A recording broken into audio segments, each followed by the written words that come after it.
Hello students. तो अभी तक हमने जो टॉपिक ह्यूमन रिप्रोडक्शन में लिया है उसके अंदर हम लोग मानव में भ्रूण के परिवर्धन टॉपिक ले रहे हैं, ह्यूमन एम्ब्रियोनिक डेवलपमेंट। और फेलोपियन नलिका में जाइगोट जब गति करता है स्थमस से होकर गर्भाशय की ओर, तब उसमें विदलन विभाजन प्रारंभ हो जाते हैं। तो जाइगोट, मोरुला, ब्लास्टुला, गेस्टुला हमने सब तैयार कर लिया स्टूडेंट। एमनियोटा जंतु वो होते हैं जिनके भ्रूण के बाहर 4 अतिरिक्त भ्रूणीय झिल्लियां उपस्थित होती है। उन झिल्लियों के नाम कोरियन, एमनियन, यॉर्क सैक, एलेंटॉइज है।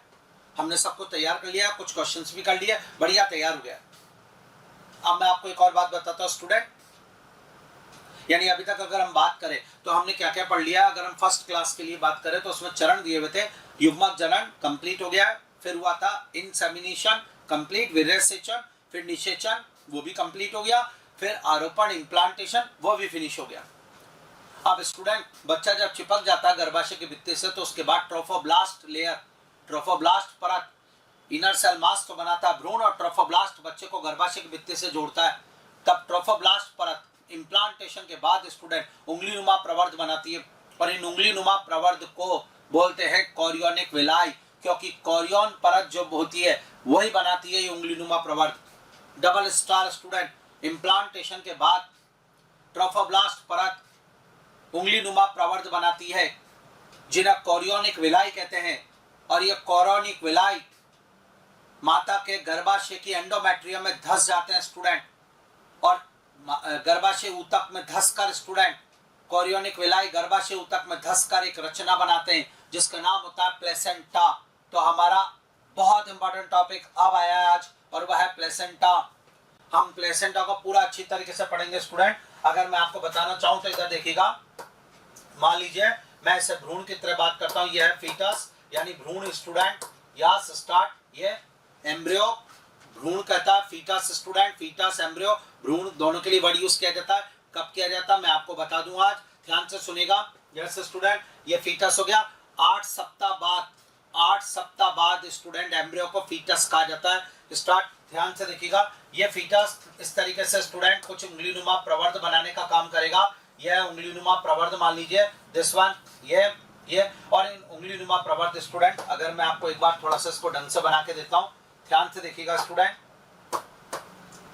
यह है फीटस एम्ब्रियो भ्रूण जिसे कहा जाता है स्टूडेंट, या और इस फीटस से स्टूडेंट कुछ इस तरीके से अगर मैं बात करता हूं इस एम्ब्रियो से स्टूडेंट, इससे उंगलीनुमा प्रवर्ध निकलते हैं।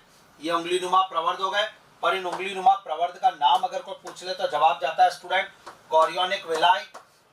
कोरियोनिक विलाई उंगलीनुमा प्रवर्ध का नाम, यस स्टूडेंट ये कोरियोनिक विलाई है जो भ्रूण के स्टूडेंट निकले हुए हैं, डबल स्टार, यस। और कोरियोनिक विलाई गर्भाशय के एंडोमेट्रियम स्टूडेंट, मान लीजिए गर्भाशय के एंडोमेट्रियम ये रही दिस वन, ये गर्भाशय के एंडोमेट्रियम है, इसमें जाके कोरियोनिक विलाई धस जाएंगे स्टूडेंट। ये धस गए स्टूडेंट, ये रहा डबल स्टार दिस वन, इन्हें गर्भाशय के एंडोमेट्रियम कहा जाएगा, यस स्टूडेंट एंडोमेट्रियम। उसमें जाके कोरियोनिक विलाई धस गए और तब जाके एक रचना का निर्माण होता है स्टूडेंट, और इस रचना को सम्मिलित रूप से बोला जाता है placenta. Most important point student, placenta Hindi में बोलते हैं इसको अपरा, अपरा प्लेसेंटा, और अपरा नाम से बुलाया गया है। एक बार और आपका सपोर्ट चाहिए स्टूडेंट, प्लेसेंटा अपरा ये क्या है स्टूडेंट? प्लेसेंटा भ्रूणीय ऊतक और मात्रक ऊतक दोनों से मिलकर बनने वाली एक रचना है। इसका काम होता है भ्रूण को माता के गर्भाशय से जोड़ना, डबल स्टार भ्रूण को माता के गर्भाशय से जोड़ने वाली एक रचना प्लेसेंटा होती है। प्लेसेंटा एक मिश्रित ऊतक है, इसका निर्माण भ्रूणीय ऊतक और मात्र ऊतक दोनों करते हैं। भ्रूणीय ऊतक में कोरियोनिक विलाई भाग लेता है, जी हाँ, और मात्रक ऊतक में स्टूडेंट गर्भाशय की एंडोमेट्रियम भाग लेती है, डबल स्टार। प्लेसेंटा परिवर्तनशील भ्रूण और माता के बीच में एक रचना है स्टूडेंट जोड़ने वाली। यह संरचनात्मक व क्रियात्मक इकाई है, जी हाँ, ये इन दोनों के बीच में पदार्थों के आदान प्रदान का काम करती है। प्लेसेंटा ये रहा स्टूडेंट एक मिश्रित ऊतक है placenta, double star student. Placenta का निर्माण भ्रूणीय ऊतक और मात्रक ऊतक दोनों मिलकर करते हैं। भ्रूण का स्टूडेंट जो भाग प्लेसेंटा बनाने में सम्मिलित होता है उसे कोरियोनिक विलाई कहते हैं, जी हाँ, उंगलीनुमा प्रवर्ध होते हैं जो ट्रोफोब्लास्ट परत बनाती है, यानी ट्रोफोब्लास्ट परत प्लेसेंटा निर्माण में सहायक होती है। इनर सेल मास से भ्रूण बनता है और ट्रोफोब्लास्ट परत प्लेसेंटा बनाने में सहायक होती है। और माता का जो भाग प्लेसेंटा बनाने में सहायक है, भाग लेता है, वो है गर्भाशय एंडोमेट्रियम। यह एंडोमेट्रियम, इसमें विलाई धस जाते हैं और प्लेसेंटा बनता है। प्लेसेंटा पदार्थों का आदान प्रदान का काम करता है, गैसों के आदान प्रदान का काम करता है। जी हाँ स्टूडेंट, गैसीय विनिमय प्लेसेंटा पर ही होता है स्टूडेंट। ऑक्सीजन कार्बन डाइऑक्साइड का आदान प्रदान माँ और परिवर्तनशील भ्रूण के बीच, पोषक पदार्थ का आदान प्रदान, उत्सर्जी पदार्थ का आदान प्रदान, ये सब प्लेसेंटा से होता है। Double star. तो स्टूडेंट हम एक टॉपिक पढ़ रहे हैं जिसका नाम है प्लेसेंटा अपरा। जरायुज प्राणी होते हैं स्टूडेंट, तो इनमें लैंगिक विरूपता दर्शाई जाती है। ये लीजिए, इम्प्लांटेशन के बाद ट्रोफोब्लास्ट उंगलीनुमा प्रवर्ध बनाती है जिन्हें कोरियोनिक विलाई कहते हैं। और ये विलाई माता के गर्भाशय के एंडोमेट्रियम में धस जाते हैं और प्लेसेंटा बनाते हैं। भ्रूण को माता से जोड़ने वाली रचना प्लेसेंटा है, जो कि एक क्रियाशील व संरचनात्मक इकाई होती है। प्लेसेंटा का निर्माण भ्रूणीय ऊतक तथा मात्रक ऊतक दोनों करते हैं। प्लेसेंटा गैसीय विनिमय का कार्य करता है। प्लेसेंटा पोषक पदार्थ भ्रूण से स्टूडेंट माता से भ्रूण को पोषक पदार्थ जाते हैं, भ्रूण से माता में उत्सर्जी पदार्थ डाले जाते हैं। ये सारा काम प्लेसेंटा से होता है स्टूडेंट। Double star. अब आपको एक और बात बताता हूँ, बहुत इंपॉर्टेंट, ध्यान से सुनना। यह है प्लेसेंटा और ये भ्रूण। स्टूडेंट प्लेसेंटा को भ्रूण से जोड़ने के लिए एक रचना होती है। भ्रूण को प्लेसेंटा से जोड़ने वाली एक रचना होती है, एक नलिका होती है student. And the most important point, this is called umbilical cord. Umbilical cord के नाम से बुलाया जाता है इस रचना को, इसको अम्बिलिकल कॉर्ड कहते हैं student. Double star. Umbilical cord एक 50 से 60 सेंटीमीटर लंबी नली होती है। नाल स्टूडेंट, हिंदी में इसको सामान्य भाषा में नाल बोलता है डॉक्टर, बच्चे की नाल। अम्बिलिकल कॉर्ड का एक सिरा भ्रूण में जुड़ा होता है और एक सिरा प्लेसेंटा में घुसा होता है। अम्बिलिकल कॉर्ड भ्रूण और प्लेसेंटा को जोड़ती है और भ्रूण और माता के बीच का कनेक्शन प्लेसेंटा है। Double star. Student umbilical cord एक स्थान पे ही है। आज हमारे में अम्बिलिकल कॉर्ड स्टूडेंट ये रही। अम्बिलिकल कॉर्ड के अंदर रक्त वाहिनियां होती है, अम्बिलिकल आर्टरी, अम्बिलिकल वैन होती है और उसके बाद योजी ऊतक होता है, म्यूकॉइड कनेक्टिव टिश्यू, श्लेष्म योजी ऊतक जिसे कहते हैं। अम्बिलिकल कॉर्ड रक्त वाहिनियों का गुच्छा रखती है स्टूडेंट। मैं आपको बताने जा रहा हूँ, ध्यान से सुनना। अम्बिलिकल कॉर्ड में ऐसे स्टूडेंट अम्बिलिकल आर्टरी होती है। Double star. अम्बिलिकल वैन होती है स्टूडेंट। ये जोरदार, थोड़ा सा सपोर्ट मिल जाए आपका मजा आ जाएगा स्टूडेंट। दिस वन, इसे अम्बिलिकल आर्टरी बोल सकते हैं स्टूडेंट, जोरदार पॉइंट। या और इसे अम्बिलिकल वैन बोल सकते हैं, अम्बिलिकल वैन। ध्यान से, अम्बिलिकल कॉर्ड का काम होता है भ्रूण को प्लेसेंटा से जोड़ना।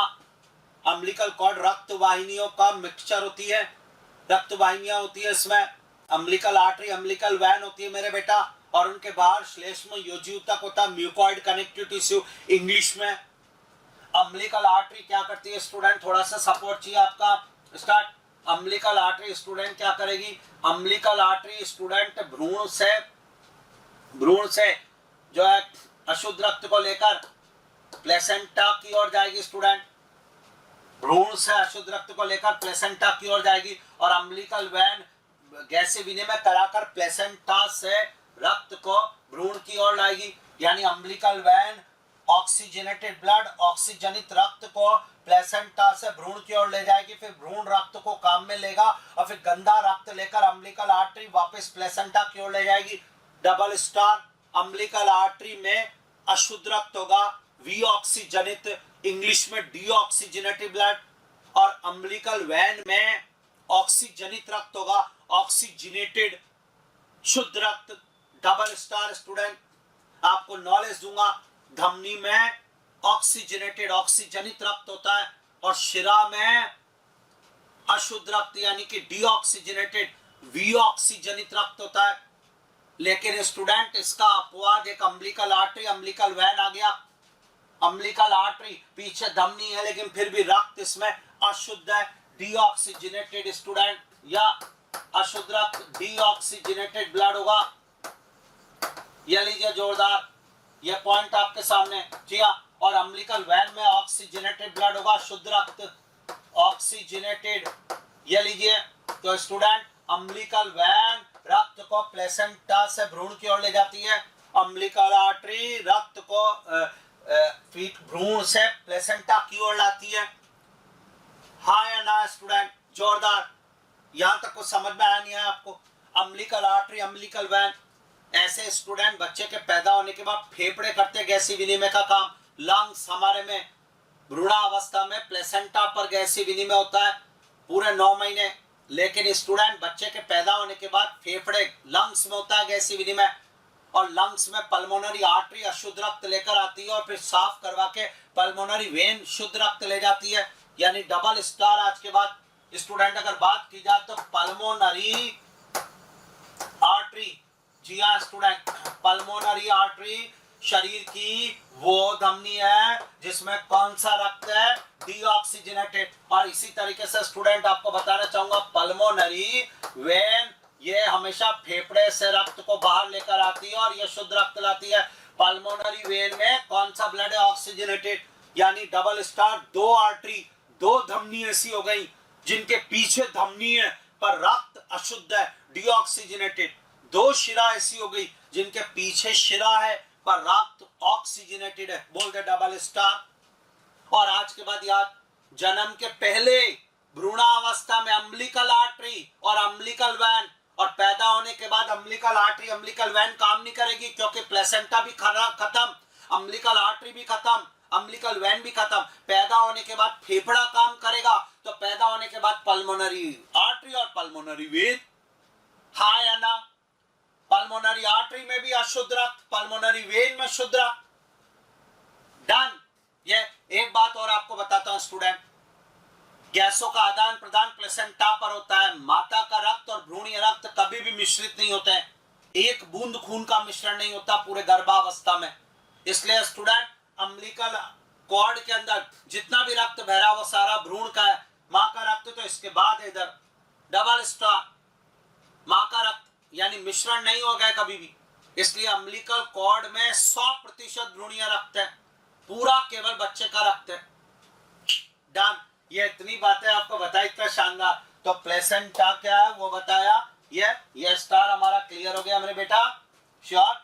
अगला आएंगे, भ्रूण को प्लेसेंटा से 50 से 60 सेंटीमीटर लंबी नली जोड़ती है जिसे अम्बिलिकल कॉर्ड कहते हैं। डबल स्टार लगाएंगे स्टूडेंट, अम्बिलिकल कॉर्ड कहते हैं। ये लीजिए श्योर, जो कि एलेंटॉइस से निर्मित होती है, जो एम्ब्रियो को प्लेसेंटा से जोड़ती है। अम्बिलिकल आर्टरी, अम्बिलिकल वैन तथा म्यूकोइड योजी ऊतक की बनी होती है। डन। अम्बिलिकल कॉर्ड में 100% भ्रूणीय रक्त होता है, अम्बिलिकल आर्टरी में डीऑक्सीजनेटेड रक्त होता है तथा अम्बिलिकल वैन में ऑक्सीजनेटेड ऑक्सीकृत रक्त होता है। डन। बोल भाई, समझ में आया नहीं आया? तैयार? ये बहुत इंपॉर्टेंट चीज जो मुझे आपको समझानी थी स्टूडेंट। तो प्लेसेंटा के बारे में बता रहा हूं। प्लेसेंटा परिवर्तनशील भ्रूण को माता से जोड़ने वाली रचना है। प्लेसेंटा एक ऊतक है। प्लेसेंटा का निर्माण मात्रक ऊतक और भ्रूणीय ऊतक दोनों मिलकर करते हैं। प्लेसेंटा गैसों के आदान प्रदान, पोषक पदार्थ, उत्सर्जी पदार्थ, हार्मोन, इन सब के लिए काम करता है। श्योर। इम्प्लांटेशन के बाद ट्रोफोब्लास्ट पर उंगलीनुमा प्रवर्ध निकलते हैं जिन्हें कोरियोनिक विलाई कहते हैं, और वो माता के एंडोमेट्रियम में, गर्भाशय के एंडोमेट्रियम में धंसकर प्लेसेंटा का निर्माण करते हैं। और प्लेसेंटा को भ्रूण से अम्बिलिकल कॉर्ड जोड़ती है। बोलो हाँ या ना यार? शानदार। तैयार? क्लियर? यहां तक का पूरा परफेक्ट? बोलिए ठीक। अब मेरी बात को सुनना। अम्बिलिकल कॉर्ड पढ़ा दिया, अम्बिलिकल आर्टरी पढ़ा दी, अम्बिलिकल वैन बता दी, पूरा याद। ये अब एक और बात सुनना स्टूडेंट, बहुत अच्छी तरह सुनना। प्लेसेंटा एक अस्थायी अंतःस्रावी रचना है। अंतःस्रावी इसलिए बोला क्योंकि यह हार्मोन स्रावित करती है, और अस्थायी इसलिए बोला क्योंकि प्लेसेंटा केवल 9 महीने के लिए आया है। बच्चे के पैदा होने के बाद प्लेसेंटा बिल्कुल समाप्त हो जाता है, इसलिए अस्थायी है, और अंतःस्रावी इसलिए क्योंकि हार्मोन स्रावित करता है। आखिर प्लेसेंटा से कौन कौन से हार्मोन निकलते हैं, अब हमें वो पढ़ने हैं। नाम, number 1 hormone progesterone, number 2 hormone oestrogen. Placenta से उच्च मात्रा में स्रावित होने वाला हार्मोन प्रोजेस्टेरॉन और एस्ट्रोजन है। Double star student, progesterone placenta से स्रावित होता है और यह प्रोजेस्टेरॉन गर्भावस्था को बनाए रखता है। यानी आज एक बहुत इंपॉर्टेंट लाइन आपके सामने आई कि एक लड़की में प्रोजेस्टेरॉन के 2 स्रोत हैं। एक तो अंडाशय जिसमें कॉर्पस लूटियम, और एक प्लेसेंटा। एक सामान्य लड़की में तो केवल अंडाशय का कॉर्पस लूटियम प्रोजेस्टेरॉन डालता है, पर गर्भस्थ महिला में 2 स्रोत हो गए, डबल स्टार। और अगर एस्ट्रोजन के टोटल स्रोत पूछे जाए कुल कितने स्रोत है, तो आज आ गया जवाब एस्ट्रोजन। आपने कहा हाँ, एस्ट्रोजन का पहला स्रोत, एस्ट्रोजन के भी 2 स्रोत है, एक अंडाशय एक प्लेसेंटा। लेकिन अंडाशय में भी 2, एक कॉर्पस लूटियम, एक परिवर्तनशील पुटिकाओं की थीका इंटरना और ग्रेन्युलोसा सेल। ये जोरदार बात, बोला हाँ या ना। आज पूरा परफेक्ट याद। प्रोजेस्टेरॉन के 2 स्रोत स्टूडेंट, और ये हमारे पास तैयार है, हमें याद भी होना चाहिए स्टूडेंट, तो मैं आपको करवा देता हूं। जरा देखिए इधर, आज एक अच्छा इंपॉर्टेंट टॉपिक पढ़ते हैं कि प्रोजेस्टेरॉन क्या होता है। पहला स्टार स्टूडेंट, प्रोजेस्टेरॉन एक स्टीरॉयड प्रकृति का हार्मोन है, स्टीरॉयड हार्मोन है स्टूडेंट। हाँ, प्रोजेस्टेरॉन और स्टीरॉयड हार्मोन है। और भैया प्रोजेस्टेरॉन तेरा काम, इसका काम है गर्भाशय के एंडोमेट्रियम को बनाए रखना, संवहनीय रखना और गर्भावस्था को बनाए रखना। प्रोजेस्टेरॉन हार्मोन जिम्मेदार है गर्भावस्था के लिए। पूरे 9 महीने माँ के रक्त में प्रोजेस्टेरॉन हार्मोन आते रहना चाहिए। प्रोजेस्टेरॉन हार्मोन अगर बंद हो गया या उसका स्त्राव बहुत गिर गया तो गर्भावस्था नहीं रहेगी स्टूडेंट। हाँ, बच्चा गर्भाशय से चिपका हुआ नहीं रहेगा भित्ति से। डबल स्टार, पूरे 9 महीने गर्भावस्था बनाए रखने वाला हार्मोन, गर्भस्थ hormone, pregnancy hormone progesterone. Double star, गर्भावस्था हार्मोन प्रोजेस्टेरॉन, अंडोत्सर्ग हार्मोन LH। ये और प्रोजेस्टेरॉन के स्टूडेंट अगर मैं बात करूं आज आपसे, तो आप बोलना सर 2 स्रोत हैं। मैंने कहा बताओ। ये स्रोत नंबर 1 होता है अंडाशय। जी हाँ स्टूडेंट, और अंडाशय में ओवेरी में कौन, तो जवाब जाएगा कॉर्पस लूटियम। वाह, ये कॉर्पस लूटियम, ये इसका स्रोत है। जी स्टूडेंट, और एक स्रोत होता है प्लेसेंटा अपरा जिसे कहा जाता है। यह स्टूडेंट प्रोजेस्टेरॉन मुख्य हार्मोन है, मुख्य गर्भस्थ हार्मोन है। अब आपको मैं एक बात बताता हूँ स्टूडेंट, लगभग 8 हफ्ते बाद या 10 हफ्ते बाद प्लेसेंटा बन जाता पूरी तरीके से। तब स्टूडेंट ये प्रोजेस्टेरॉन का स्त्रवण प्लेसेंटा उच्च मात्रा में करने लगता है और कॉर्पस लूटियम से बहुत कम आता है प्रोजेस्टेरॉन। यानी आप एक बात सुनना, 9 महीने गर्भावस्था बनाए रखने के लिए कौन सा हार्मोन चाहिए? जवाब प्रोजेस्टेरॉन। इस प्रोजेस्टेरॉन को स्टूडेंट हम लोग जवाब देंगे भाई प्रोजेस्टेरॉन तू है गर्भस्थ हार्मोन। गर्भस्थ हार्मोन, गर्भावस्था बनाए रखने वाला हार्मोन प्रोजेस्टेरॉन है। ओके साहब, ये लीजिए। अब इसे प्रेगनेंसी हार्मोन, गर्भस्थ हार्मोन के नाम से बुलाया जाता है। प्रोजेस्टेरॉन इसका नाम है। शानदार। अब सुनो स्टूडेंट जो मैं बोल रहा हूँ, 9 महीने प्रोजेस्टेरॉन हार्मोन चाहिए। इसको शुरुआती अवस्था में अंडाशय का कॉर्पस लूटियम डालता है, लेकिन जैसे प्लेसेंटा बन जाता है तो इसका स्रोत अब प्लेसेंटा हो जाता है, कॉर्पस लूटियम नगण्य मात्रा में। यानी स्टूडेंट अगर हम बोले कि ऐसी 9 महीने की गर्भावस्था है तो हम इसे बोल सकते हैं 2.5 से 3 महीने तक अंडाशय प्रोजेस्टेरॉन का स्रोत है, और उसके बाद प्लेसेंटा प्रोजेस्टेरॉन का स्रोत है। डबल स्टार 6 महीने लास्ट के।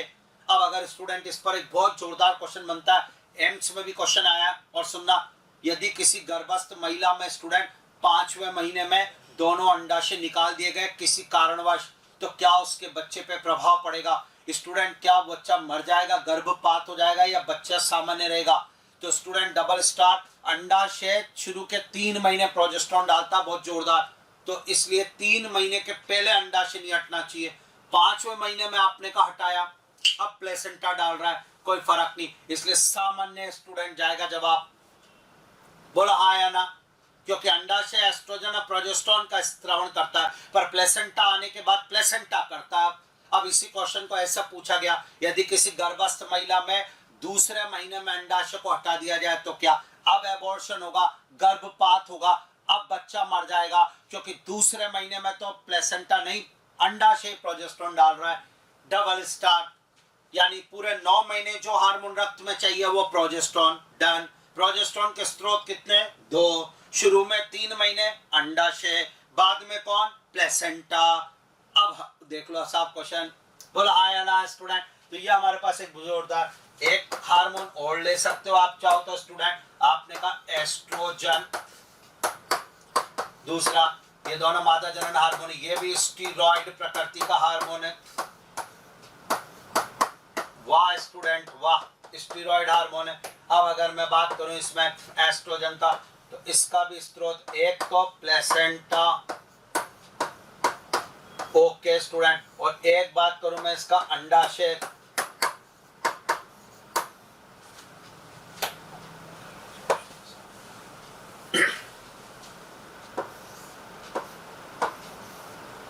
अंडाशय, अंडाशय में 2 स्रोत स्टूडेंट, एक तो थीका इंटरना और एक स्टूडेंट कॉर्पस ल्यूटियम। ये आज हमने बहुत जोरदार चीज पढ़ी है स्टूडेंट, ध्यान से सुनना।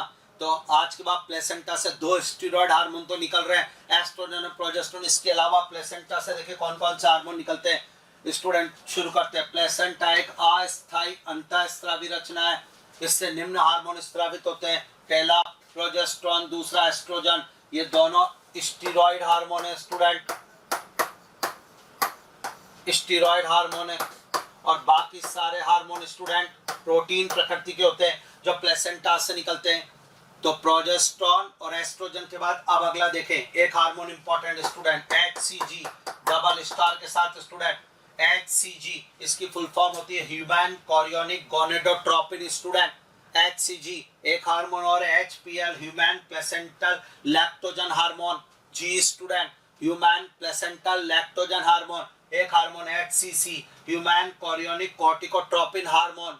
सुन रहे हैं आप, ये हार्मोन है। एक HCT human chorionic thyrotropin hormone और एक रिलैक्सिन हार्मोन। ये सब प्रोटीन प्रकृति के हार्मोन है स्टूडेंट। ये प्रोटीन हार्मोन है ये, यस।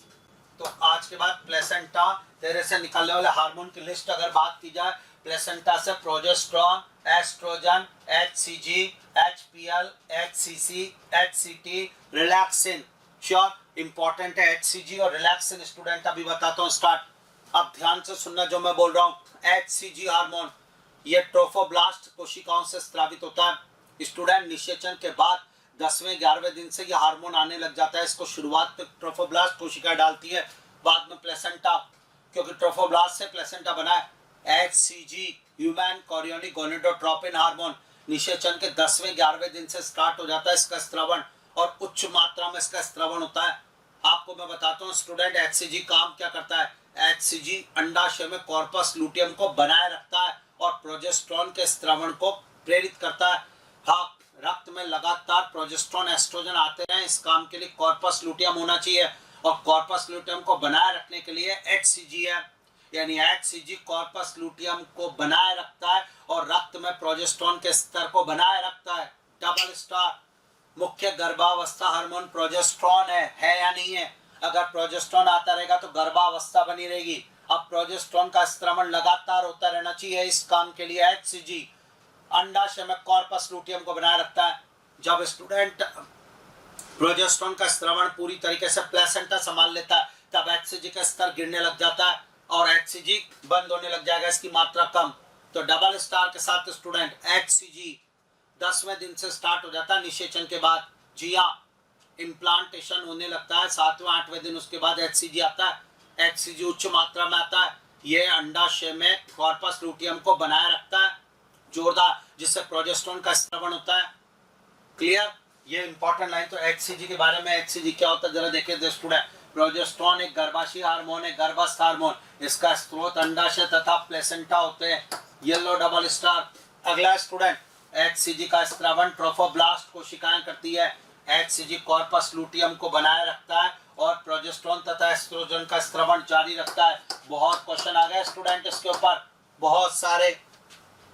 तो HCG प्रोजेस्टेरोन के स्त्रवण को बनाए रखता है स्टूडेंट, ये कॉर्पस लुटियम को बनाए रखता है, जिससे एस्ट्रोजन और प्रोजेस्टेरोन का स्त्रवण होता रहता है। बोल डन, शानदार तैयार स्टूडेंट।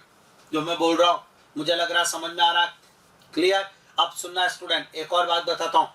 HCG का उच्च मात्रा में स्त्रवण होता है और इसकी मात्रा मूत्र के साथ बाहर निकलने लगती है माता के।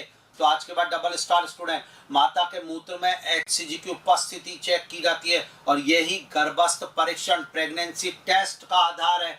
जी हाँ, प्रेगनेंसी टेस्ट में स्टूडेंट, गर्भस्थ परीक्षण में स्ट्रिप टेस्ट किया जाता है। एक स्ट्रिप ली जाती है जिसमें कि जो स्टूडेंट गर्भस्थ महिला अपने मूत्र को डालती है, उसको मूत्र को डालने के बाद उस स्ट्रिप में कलर बदल जाता है। आखिर उसके मूत्र में ऐसा क्या था? तो मूत्र में HCG था।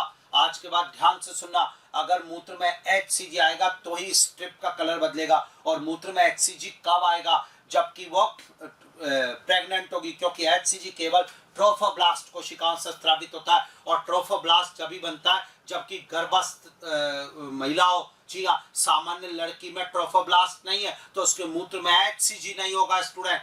जी हाँ, आज के बाद डबल स्टार। एक तो स्टूडेंट सबसे पहले राज्य चक्र बंद होगा। राज्य चक्र का बंद होना गर्भस्थता को प्रदर्शित संकेत मिलता है, पर यह कंफर्मेशन नहीं होता है। जी हाँ स्टूडेंट, हाँ, प्रेगनेंसी का कंफर्मेशन नहीं है राज्य चक्र का बंद होना। राज्य चक्र तो हार्मोन की गड़बड़ी से भी बंद हो सकता है। जी हाँ, तो अगर राज्य चक्र बंद हुआ है और अब गर्भावस्था लग रहा है कि हो सकती है, तो इसका पता लगाने के लिए मूत्र परीक्षण ये वाला होता है, गर्भस्थ परीक्षण, प्रेगनेंसी टेस्ट। इसमें मूत्र में HCG की उपस्थिति का पता लगाते हैं। जी हाँ स्टूडेंट, मूत्र में HCG की उपस्थिति गर्भावस्था परीक्षण का आधार है। गर्भस्थ परीक्षण को ग्रेविडैक्स टेस्ट कहते हैं स्टूडेंट। ये लीजिए डबल स्टार, ये भी हमारे पास पॉइंट हो गया स्टूडेंट। एक बार और, मूत्र में HCG की उपस्थिति गर्भावस्था परीक्षण का आधार है। गर्भ परीक्षण को ग्रेविडैक्स टेस्ट कहा जाता है। श्योर स्टूडेंट, ये यहाँ तक क्लियर आया ना? अगला बात सुना, HPL human placental lactogen hormone, mammary gland में दूध के संश्लेषण को प्रेरित करवाने वाला हार्मोन है। मेमरी ग्लैंड का आकार भी बढ़ाएगा। जी हाँ स्टूडेंट, एक और बात बताता हूँ, HCG, HPL और रिलैक्सिन हार्मोन जो है गर्भावस्था के दौरान ही उत्पन्न होते हैं स्टूडेंट। जी हाँ, HCG, HPL, रिलैक्सिन हार्मोन गर्भावस्था में। एक और बात बोलता हूँ स्टूडेंट, इंपॉर्टेंट एनसीईआरटी की लाइन है, गर्भावस्था के समय प्रेगनेंसी के दौरान कुछ हार्मोन का स्तर बढ़ जाता है फीमेल में सामान्य लड़की की तुलना में। गर्भस्थ महिला में कुछ हार्मोन बढ़ की मात्रा अधिक हो जाती है सामान्य लड़की की तुलना में। उनमें से पहला हार्मोन है प्रोजेस्टेरोन, दूसरा हार्मोन है एस्ट्रोजन, तीसरा हार्मोन है थायरॉक्सिन, चौथा हार्मोन है कॉर्टिसोल। कॉर्टिसोल एड्रिनल ग्रंथि से स्रावित होता है। पांचवा हार्मोन है प्रोलैक्टिन, ये पीयूष ग्रंथि से निकलता है। ये पांच छह हार्मोन ऐसे हैं जो सामान्य लड़की की तुलना में गर्भस्थ महिला में इनकी मात्रा बढ़ जाती है स्टूडेंट गर्भावस्था के दौरान।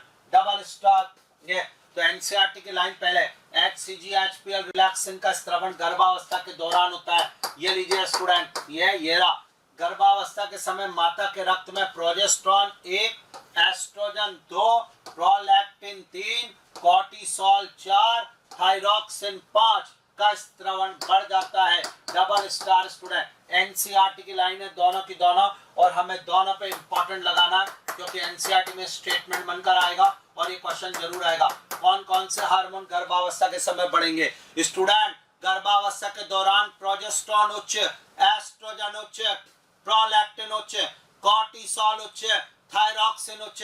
Double star student. श्योर? ये तो HCG क्या होता है इसके बारे में पूरा बताया। HCG एक हार्मोन है, full form human chorionic gonadotropin. HCG corpus luteum को बनाए रखता है, अतः HCG कार्य में LH के समान है। सामान्य लड़की में LH हार्मोन कॉर्पस लुटियम को बनाता है। गर्भावस्था के समय FSH LH नहीं होते हैं स्टूडेंट। ये एक और पॉइंट, गर्भावस्था में स्टूडेंट FSH LH गोनेडोट्रोपिन जिन्हें कहते हैं, ये एब्सेंट होते हैं स्टूडेंट। इनका स्तर बहुत कम होता है। गर्भावस्था में FSH LH हार्मोन नहीं आते हैं, तो LH के काम को करने के लिए HCG आया। HCG का स्त्रवण ट्रोफोब्लास्ट कोशिकाएं करती है। HCG कॉर्पस लुटियम को बनाकर प्रोजेस्टेरोन और एस्ट्रोजन के स्त्रवण को प्रेरित करता है। डन। मूत्र में HCG की उपस्थिति गर्भस्थ परीक्षण का आधार है। यह सब स्टूडेंट, और ये कुछ पॉइंट। तो प्लेसेंटा एक अस्थायी अंतःस्रावी ग्रंथि है जिसके बारे में बताया हमने, और इससे निकलने वाले हार्मोन बताए। ठीक है स्टूडेंट। अब स्टूडेंट प्लेसेंटा के हार्मोन पढ़ने के बाद एक छोटा सा टॉपिक और पढ़ते हैं, माना कि एनसीईआरटी में नहीं है, और वह प्लेसेंटा के प्रकार। पहला प्लेसेंटा का प्रकार होता है स्टूडेंट कि उसको कौन सी झिल्ली ने बनाया। अतिरिक्त भ्रूणीय झिल्लियां 4 होती है, कोरियन, एमनियन, यॉर्क सैक। याद है स्टूडेंट? तो मनुष्य में प्लेसेंटा को बनाने में कोरियन झिल्ली का योगदान है। कोरियोनिक विलाई बनाए थे, इसलिए मनुष्य का प्लेसेंटा कोरियोनिक प्लेसेंटा कहलाएगा। प्लेसेंटा मिलेगा किसमें? स्तनधारी में। और उसमें क्योंकि स्तनधारी विविपेरस से जरायुज है, उनके बच्चे को, शिशु को माता से पोषण देने की रचना है प्लेसेंटा। तो प्लेसेंटा मिलेगा किसमें? स्तनधारी में। उसमें भी विकसित स्तनधारी यानी यूथीरिया स्तनधारी। जी हाँ, अब मेरी बात को सुनना आप। डन।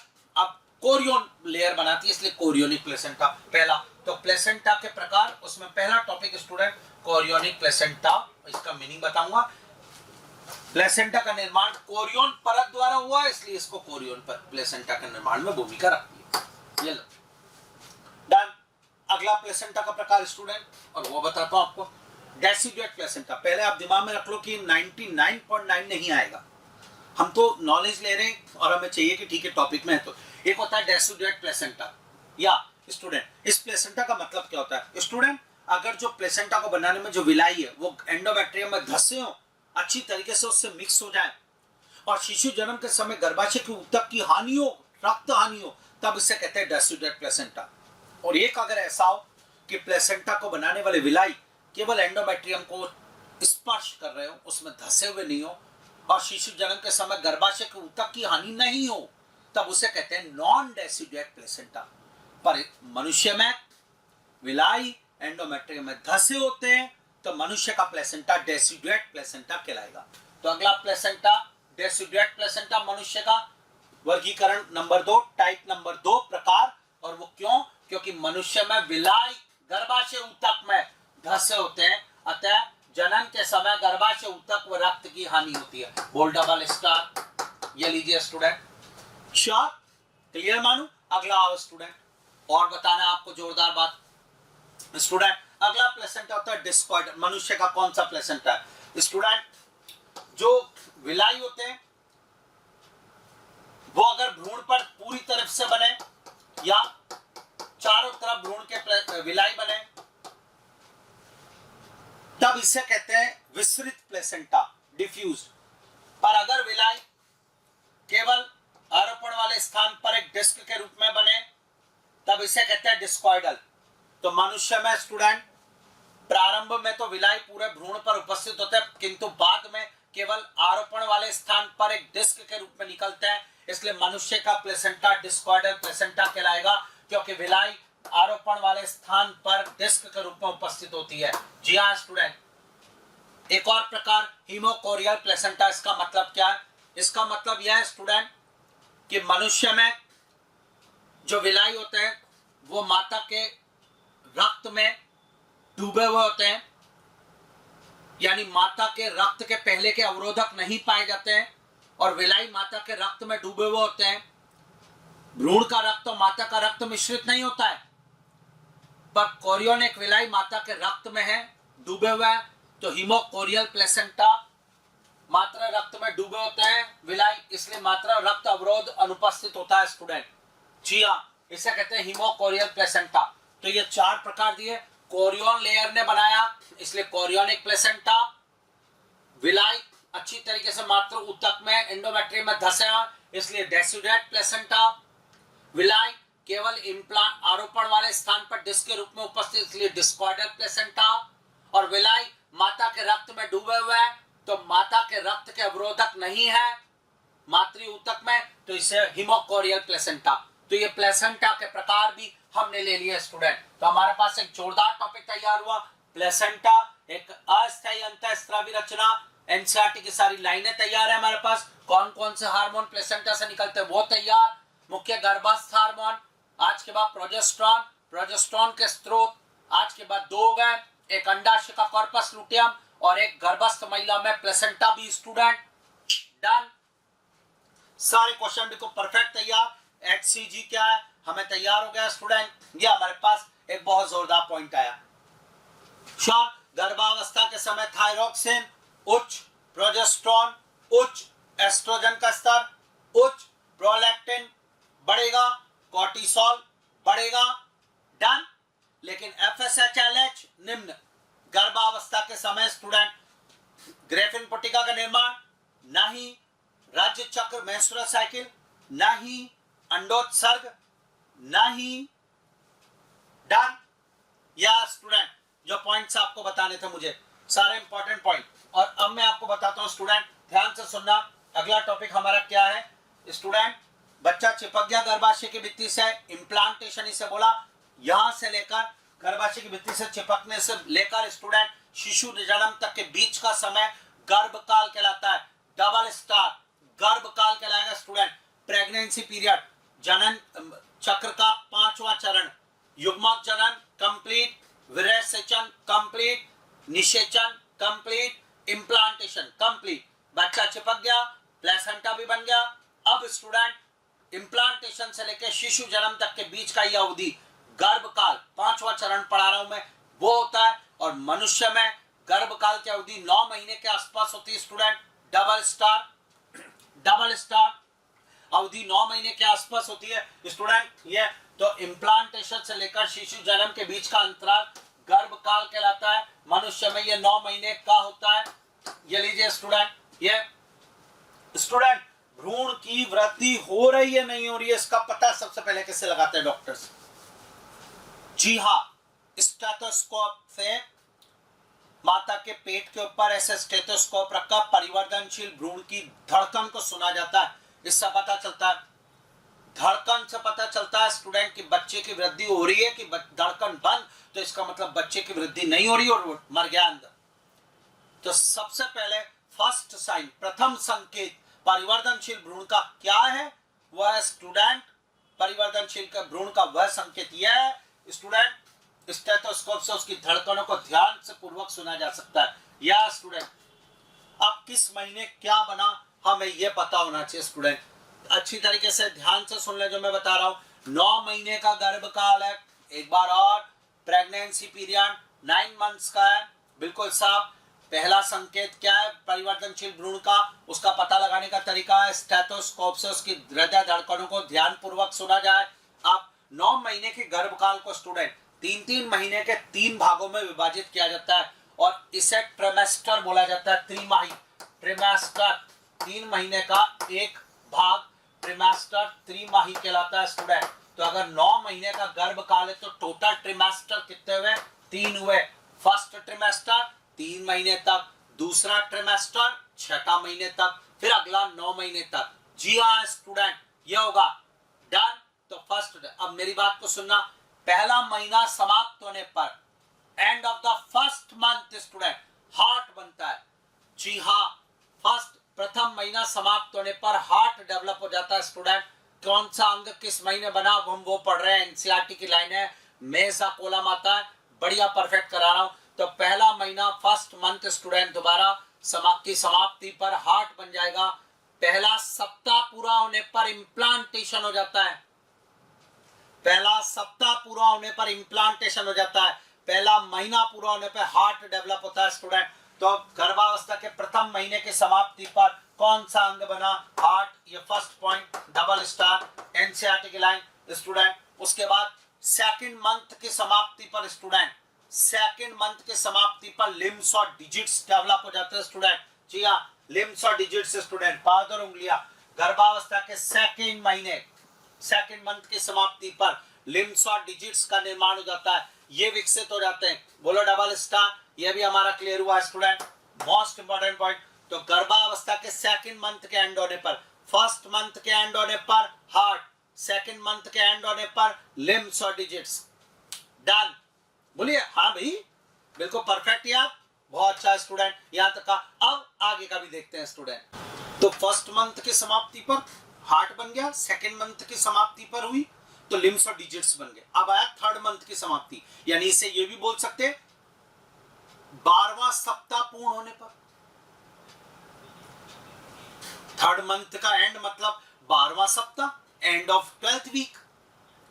या इसे ये भी बोल सकते हैं फर्स्ट, प्रथम त्रिमाही के समाप्ति पर, कुछ भी दे दे, एनसीईआरटी में दिया हुआ।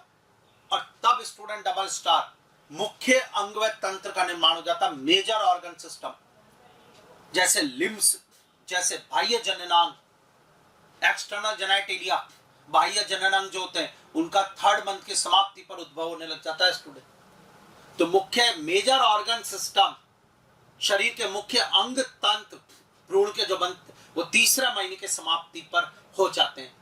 तो स्टूडेंट अगला आएगा नेक्स्ट 12वें सप्ताह के अंत तक, इसको आप बोल सकते हो 12th वीक 1, या आप इसको बोल सकते हो थर्ड मंथ शॉर्ट, या आप इसको बोल सकते हो फर्स्ट ट्रिमेस्टर। तीनों में मतलब एक ही जा रहा है और इन तीनों का मतलब के एंड पर।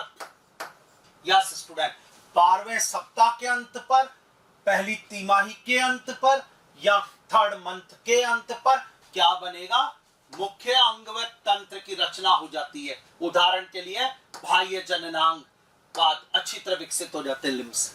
डन। यह स्टूडेंट फर्स्ट ट्रिमेस्टर पूरा हुआ। एक बात और बताता हूं, अब आया 5वें महीने के दौरान।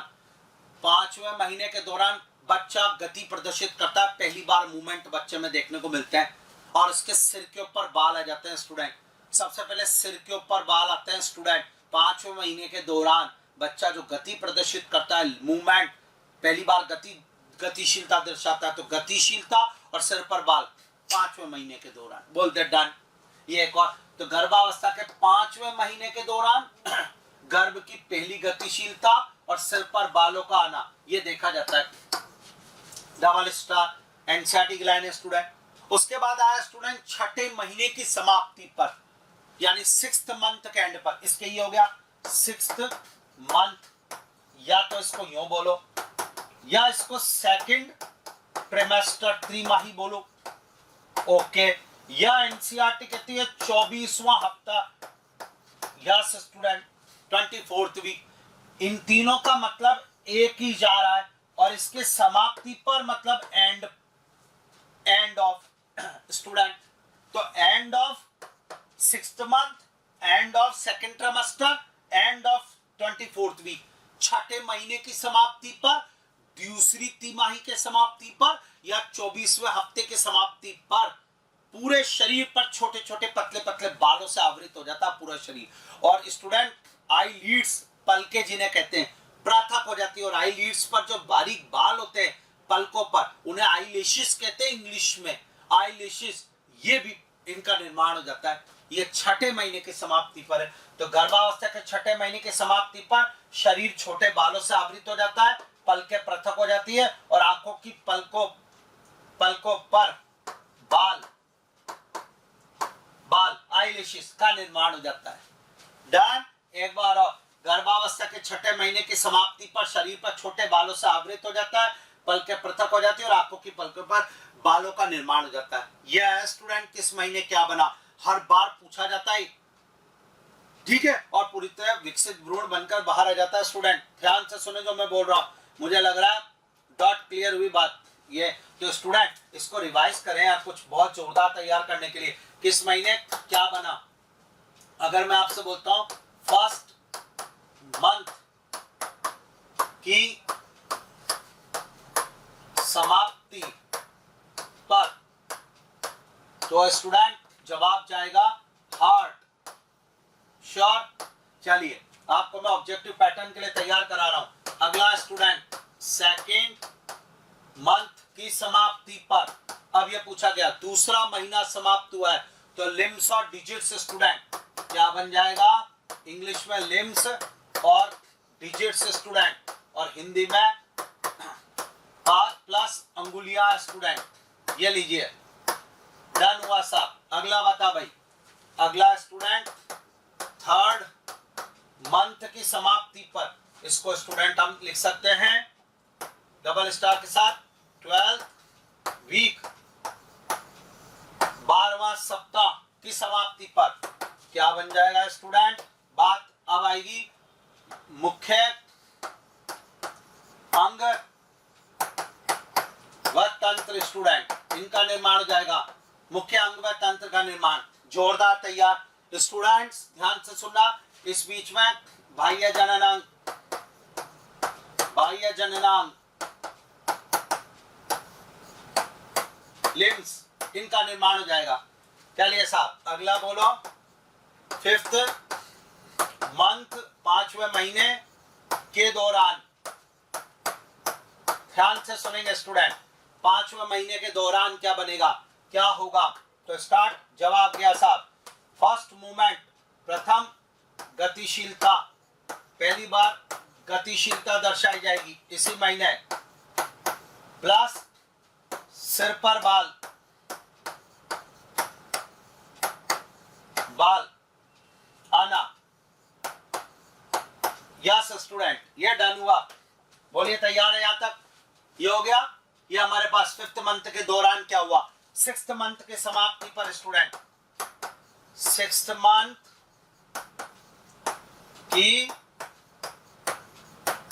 समाप्ति पर हुआ स्टूडेंट। इसको आप ये भी कह सकते हो 24th वीक, 24वां सप्ताह की समाप्ति पर। क्या जवाब जा रहा है वो अब हमें लिखना पड़ेगा स्टूडेंट। शरीर पर बालों का आना, बालों का आवरण, पूरे शरीर पे बाल, प्लस पलकें पृथक होना, प्लस पलकों पर बाल आना, पर बाल आना। आईलिशियस इंग्लिश में यह स्टूडेंट 6ठे महीने। तो किस महीने क्या बना, डन। गर्भकाल स्टूडेंट, प्रेगनेंसी पीरियड, जोरदार हमने एक टॉपिक पढ़ा।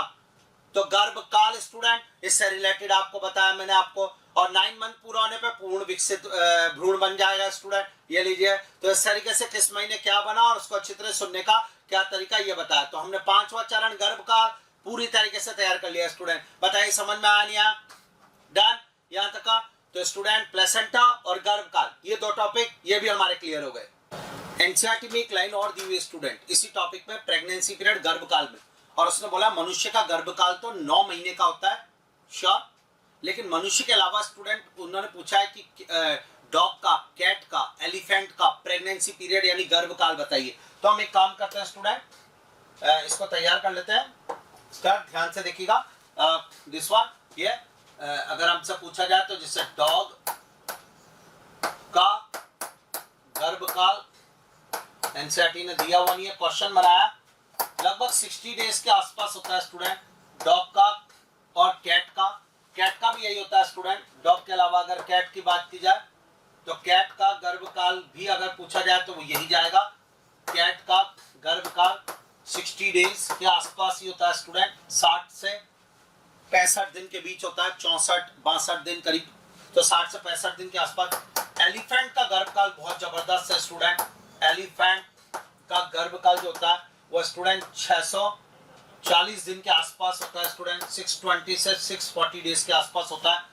जी हाँ, 640 दिन, 21 से 22 महीने के आसपास होता है। और मनुष्य का गर्भकाल 9 महीने के आसपास होता है। यह स्टूडेंट गर्भकाल का जो एनसीईआरटी में पूछा गया उसका ही। तो हमारा पूरा टॉपिक तैयार है। हमसे कोई भी पूछा जाए, हार्मोन की लिस्ट वगैरह सब तैयार हो गया। गर्भकाल के दौरान कौन से हार्मोन क्या है वो भी मैं आपको करा देता हूँ स्टूडेंट। जरा स्टार्ट देखिएगा जरा, ये गर्भकाल में स्टूडेंट, गर्भकाल के दौरान हार्मोन पूछे जाएंगे। हार्मोन, तो स्टूडेंट गर्भकाल के दौरान जो हार्मोन है उनके बारे में लिस्ट बना लेते हैं। फर्स्ट प्रोजेस्टेरोन, ये गर्भकाल के दौरान उच्च होगा। एस्ट्रोजन, ये मुख्य हार्मोन सब चल रहे हैं स्टूडेंट। गर्भकाल के दौरान कॉर्टिसोल, कॉर्टिसोल गर्भकाल के दौरान स्टूडेंट। प्रोलैक्टिन, थायरॉक्सिन, जी student. Estrogen, progesterone, cortisol, prolactin, thyroxine, ये वो हार्मोन है जो गर्भकाल के समय उच्च होते हैं स्टूडेंट, इनकी बहुत ज्यादा मात्रा होती है, ये हाई लेवल पे पाए जाते हैं, उच्च मात्रा में उपस्थित होते हैं स्टूडेंट, ये हार्मोन डन गर्भकाल के समय इनकी मात्रा। लेकिन अगर मैं बात करूं गर्भकाल में स्टूडेंट FSH, LH, एक मैं आपको प्रसव में भी अगला पढ़ाने वाला स्टूडेंट ऑक्सीटोसिन, ये हार्मोन जो है स्टूडेंट ये गर्भकाल के समय नहीं पाए जाते हैं, ये एब्सेंट होंगे स्टूडेंट, गर्भकाल के समय नहीं होंगे। ये मुख्य गर्भस्थ हार्मोन प्रोजेस्टेरॉन है, ये सारे पॉइंट ठीक है। गर्भकाल के समय कौन से, तो गैस्ट्रेशन पीरियड, गर्भकाल, ये भी कंप्लीट। एनसीईआरटी से पूरा टॉपिक यहां तक कंप्लीट। एक टॉपिक और बचा है पार्चुरेशन, प्रसव, शिशु जन्म, बाकी सब कंप्लीट हो गया। ठीक है स्टूडेंट, प्लेसेंटा समझ में आया, umbilical cord, umbilical vein, umbilical artery, ये यहां तक है यार। तो आज के बाद अम्बिलिकल आर्टरी में अशुद्ध रक्त डीऑक्सीजनेटेड, अम्बिलिकल वेन में शुद्ध रक्त ऑक्सीजनेटेड, पल्मोनरी आर्टरी में भी अशुद्ध रक्त डीऑक्सीजनेटेड, पल्मोनरी वेन में भी शुद्ध रक्त ऑक्सीजनेटेड, शरीर की 2 आर्टरी बाकी सब में ऑक्सीजनेटेड ब्लड, लेकिन पल्मोनरी आर्टरी और अम्बिलिकल आर्टरी में डीऑक्सीजनेटेड। ठीक है, ओके स्टूडेंट्स, यहां तक का तैयार।